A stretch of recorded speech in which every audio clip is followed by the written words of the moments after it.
ubuzima mvuga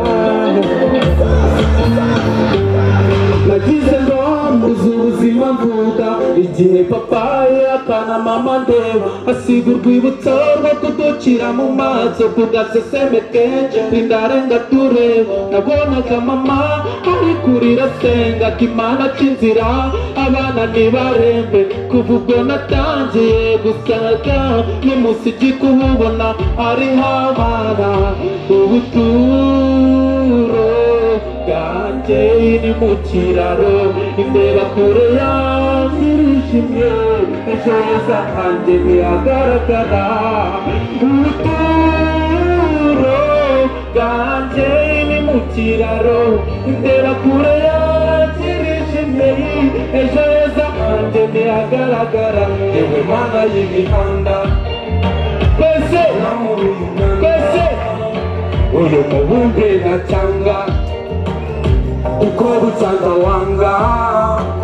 yewe mana y'imihanda banamura uyu mwanda uyu mubumbe na cyanga uko bucanga wanga ndashaka kuba umugabo utari kirwa mugabo ndashaka kuba umugabo utarangwa n'imyotsi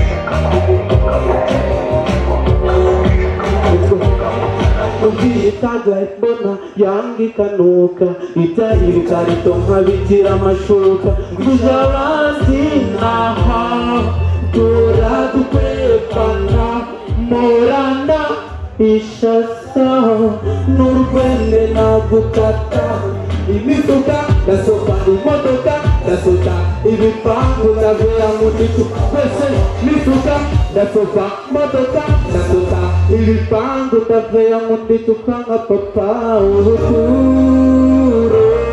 bwanjye ni mu kiraro indeba kure yanjye ishimye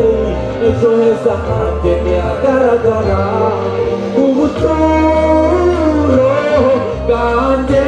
mu kiraro indeba kure yanjye irijimye ejo heza hanjye ntihagaragara imana y'imihanda banamura uyu mwanda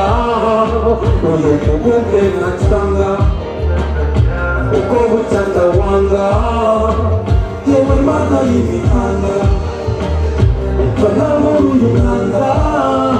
uyu mubumbe na cyanga uko bucanga wanga yewe mana y'imihanda banamura uyu mwanda uyu mubumbe na cyanga uko bucanga wanga yewe mana y'imihanda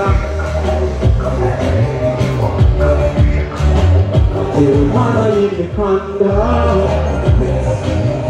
bityo listen mumeze neza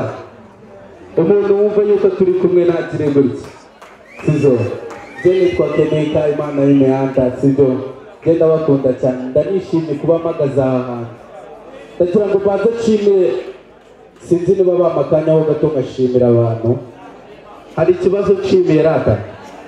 umuntu wa mbere na mbere ndashaka gushimira Josh wangiriye icyizere kugira amagarara ahantu mu mpera amashyi ariko buriya nahari yagira gutya yo Josh